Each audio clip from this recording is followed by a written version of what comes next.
Ada beberapa pertanyaan di DM sosmed Bosman yang meminta dijelaskan apakah New Mind anti IKN, pemindahan ibu kota baru. Kita jawab, kita jelaskan dulu apa yang New Mind maksud dengan pembangunan dan kemajuan atau growth bagi New Mind. Dengan menjelaskan hal ini akan menjawab langsung anti pemindahan ibu kota baru atau tidak para New Mind itu. Ingat sahabat, membangun itu belum tentu membuat growth, namun membuat pertumbuhan. Pasti salah satunya dengan cara membangun. Nah lu, mulai bingung ketika kata-kata dibolak-balik seperti kemahiran filsuf Brother Rocky Gerung yang berucap terkadang membuat logika lawan bicara menjadi mengiyakan karena nggak ngerti atau karena lemot otaknya belum berpikir sudah diterjang logika baru berikutnya olehnya. Begini kita menjelaskan tentang pendapat New Mind di dalam membangun. Sungguh beda sekali antara membangun dengan membuat pertumbuhan.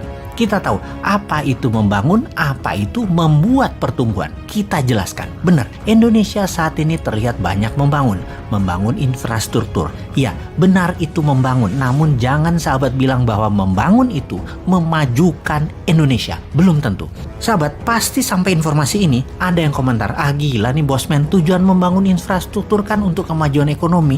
Benar kan? Begitu? Ada yang komen begitu kan? Jawabannya, belum tentu membangun itu memajukan ekonomi. Kita harus melihat bagaimana cara Indonesia membangun dan dengan siapa membangunnya. Baiklah, saya mau menjelaskan sedikit dengan pengandaian. Jika dalam rumah tangga, katakan kamu memiliki penghasilan 10 juta satu bulan, lalu kamu memutuskan membuat kamar tambahan dan ingin membeli satu kendaraan lagi atau satu mobil lagi untuk kebutuhan keluarga. Kamu menggunakan kartu kredit atau meminjam ke bank. Intinya kamu memakai uang orang lain. Apa yang kamu lakukan dengan pendapatan tetap kamu tadi? Kamu ternyata hanya bisa membayar cicilan yang 10 juta tadi. Pokoknya kamu tidak bisa bayar. Kamu berharap kamar tadi yang kamu sewakan, kosannya atau mobil tadi yang nanti akan diusahakan ke Grab Car Online misalnya, atau Car Online Transportation misalnya. Sepertinya rencana itu bagus bukan? Tetapi bisnis sekali lagi bukan matematis.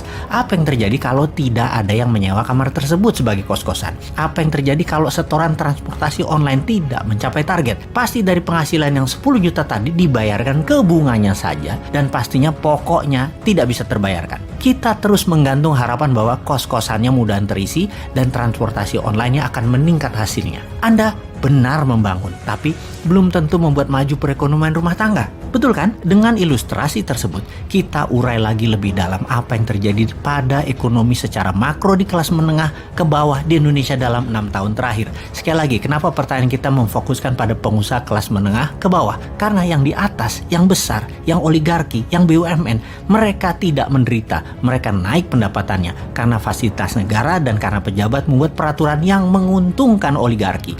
Maka kalau digabungkan, ekonominya jadi besar, jadi naik. Dan dengan menggabungkan ekonomi menengah dan kecil, sungguh jadi terlihat naik. Sekali lagi, jadi terlihat naik. Tapi kalau kita fokus pada ekonomi mikro, kelas menengah ke bawah, jomplang pada turun secara bernegara. Bayangkan dalam 7 tahun terakhir, angka pertumbuhan kredit turun begitu tajam di Indonesia. Ini membuat sulit bisnis berkembang dengan cepat. Bank biasanya belasan persen per tahun tumbuhnya dalam penyaluran kredit. Alias kalau tahun lalu 1 triliun bank kasih kredit, tahun ini harus naik 1,15 triliun. 1 triliun itu adalah pengandaian ya. Dan sejak tahun 2014, tumbuh kredit di Indonesia di tahun tersebut adalah 11,58%. Lalu tahun depannya, tahun 2015, tumbuhnya 10,44%. Mulai turun tuh. Di tahun 2016 tumbuh 7,87%. Di tahun 2017 tumbuhnya hanya 4,18%. Oke, baiknya saya nggak mau teruskan yang 2018, 2019, 2020, bahkan 2021. Asli, saya nggak mau teruskan. Malu. Sekarang kita gabungkan informasi dari awal hingga informasi terakhir yang barusan. Sungguh, keberhasilan membangun terbukti tidak menunjukkan kemajuan seperti apa yang dilakukan selama ini, yaitu membangun infrastruktur jalanan